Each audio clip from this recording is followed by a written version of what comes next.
In this topic, we're specifically looking at management plane and security controls for them. So we know our management plane is generally things like SNMP, any type of AAA or radius and TACX, SSHing to a device, and maybe HTTPS as an alternative.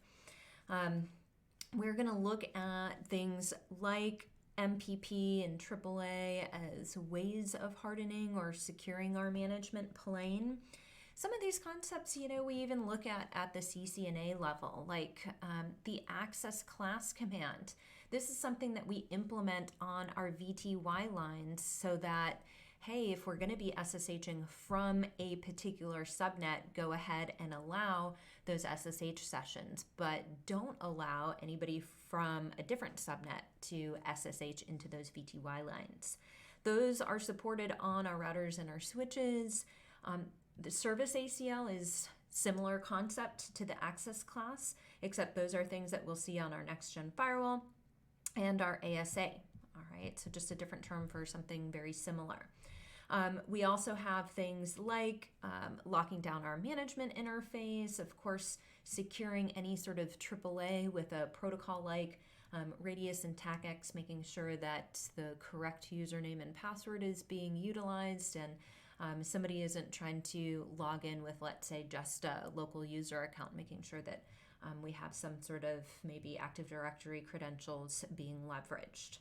Now, what is MPP? So this is referred to as our management plane protection. It allows our NetOps team to designate a particular routed interface as a dedicated management interface. So this is supported on our routers and our multi-layer switches, and this is important because when we think about whether it's a router with 4 ports, maybe we only want one of those ports or maybe 2 of those ports to allow management traffic, or more so when we look at those switch virtual interfaces or those SVIs, we generally don't want to have lots of ways in and out. If we just have 1 or 2 management interfaces to get in and out of that device, we don't have to worry about somebody SSHing to the device from the wrong subnet. So those are some things that we can implement. In-band and out-of-band management is just a solid thing to be familiar with anytime we have management traffic that's coming in from a subnet that is also used for data traffic, is what we call in-band. And, if we have to, that's fine, but generally we want an out-of-band management plane at least geared more towards some of our security products, because we don't want that management traffic going over our data plane. So making sure, or our data network. So making sure we have a dedicated subnet specifically for management traffic is generally encouraged. We usually want a separate interface for that as well. And so we are only using that just for management purposes.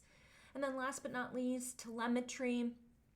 Making sure that we have availability of our network. It's important, of course, to have visibility into our network and see what's also occurring. So we can use things like NetFlow and Syslog to be able to send and aggregate all of these messages to things like a SIM or a StealthWatch server or device, so that we as administrators can constantly evaluate and see what exactly is going on in our environment. Telemetry offers us a much more extensive way to be able to detect and analyze systems so that we can constantly collect and do the correlation that we need to when we're trying to predict what's going to happen, and also in order to prevent certain situations or scenarios.